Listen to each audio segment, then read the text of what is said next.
Yuri Pita, nosso analista de política aqui em São Paulo, já está aqui no nosso estúdio para falar sobre o discurso que o presidente Jair Bolsonaro fez hoje no Senado, na promulgação da PEC. O que você destaca da fala do presidente naquela cerimônia? Yuri, boa noite. Boa noite, Márcio. Boa noite a quem nos acompanha aqui no Prime Time. A Larissa Rodrigues já deu uma pincelada, mas nos pontos que são mais importantes de fato do que simbolizou a ida do presidente Jair Bolsonaro nessa solenidade de promulgação de uma emenda à Constituição. É importante a gente lembrar que mudanças na Constituição são feitas pelo Congresso e chanceladas ali, tem a palavra final, que é a promulgação pelo próprio Congresso. É diferente de um projeto de uma lei comum que precisa ser aprovada pelo Congresso e depois sancionada pelo Executivo. Mas o presidente fez questão de estar presente para fazer, se não um discurso eleitoreiro, como rejeita essa expressão o ministro Paulo Guedes, mas para deixar claro que sim, espera colher benefícios eleitorais para a sua campanha à reeleição. Como? Ao dizer que todo esse esforço feito pelo governo federal para reduzir custos de combustível, para ajudar categorias como caminhoneiros, como os taxistas e principalmente esse incremento no Auxílio Brasil pago a quase 20 milhões de famílias no país, das quais metade ou quase metade, 47%, estão na região Nordeste, tem um intuito ou tem um potencial de benefício eleitoral para o presidente, sem dúvida alguma.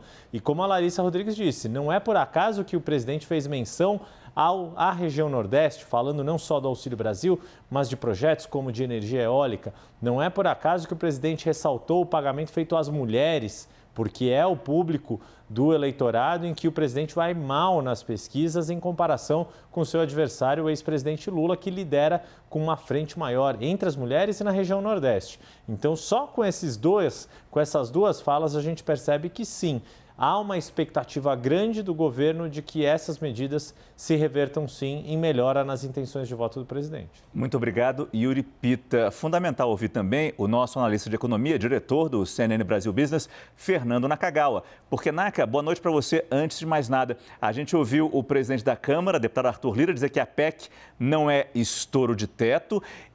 O que não soa nem estranho, já que ele participou ativamente dessa aprovação, dessa promulgação. Agora, quando a gente ouve Paulo Guedes, ministro da Economia, que sempre se definiu como um liberal, dizendo a frase "a PEC não tem nada de eleitoreira", aí sim a ficha fica presa ali, não cai de jeito nenhum, né? Márcio, boa noite. Concordo plenamente.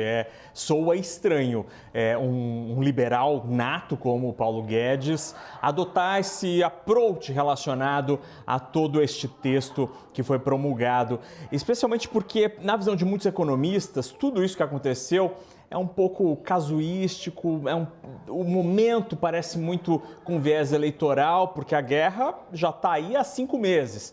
Então, o timing parece um ponto bastante frágil nessa discussão, nessa argumentação da equipe econômica. Também chama muito a atenção a maneira com que o mundo político fez ao longo dos últimos dias para contornar o marco existente, o marco regulatório existente relacionado às contas públicas. Existia o teto de gastos, ele já foi burlado lá atrás com a PEC dos precatórios e agora mais uma vez. E vamos lembrar, quando o teto de gastos foi criado lá em 2016, a ideia era conter os gastos e toda e qualquer sobra que houvesse no caixa era para abater a dívida, porque a dívida pública que era o problema, ela estava crescendo muito rapidamente. E hoje o próprio ministro reconhece, há sobra, há excesso de arrecadação, mas o que o governo está fazendo com esse dinheiro? Está gastando. E a PEC serve exatamente para isso, para gastar esse dinheiro. Não que os brasileiros não precisem de um respaldo hoje. Há mais de 30 milhões de brasileiros passando fome, mas o fato é que o instrumento fiscal está sendo deturpado para um fim que talvez seja eleitoreiro. Obrigado, Fernando Nakagawa. Eu vou agora para Brasília conversar ao vivo com o nosso analista de política, Gustavo Uribe. Uribe, a promulgação hoje da PEC, boa noite para você, antes de mais nada, a promulgação hoje da PEC, um dia depois da aprovação dela no Congresso, é a síntese da pressa que o governo tem, né? Porque acha que essa PEC vai dar retorno nas urnas, dividendos eleitorais. Márcio, inicialmente, boa noite.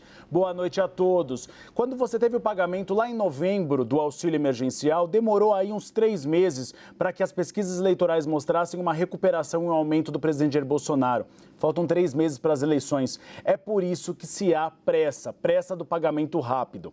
O ministro da Cidadania me disse que agosto, primeira ou segunda semana, já paga o Auxílio Brasil de R$600 e também o benefício em relação ao gás de cozinha. A grande questão é o voucher para caminhoneiros e também o auxílio para os taxistas. Não há um sistema hoje de pagamento e a PEC fala já do pagamento em julho. Então agora o governo federal está vendo como operacionalizar esse processo. Se consegue pagar em agosto ou em julho. Julho é praticamente impossível porque não há um sistema para pagamento. Então o que se avalia no governo federal é pagar 2 parcelas em agosto, ou seja, o dobro. E aí os caminhoneiros num voucher de R$1.000 ganhariam R$2.000. O auxílio para os taxistas, o valor ainda não está fechado. É o Palácio do Planalto e o Ministério da Economia que devem definir. Hoje, Arthur Lira falou, e a gente mostrou inclusive o áudio, ele dizendo a respeito de que é um benefício temporário.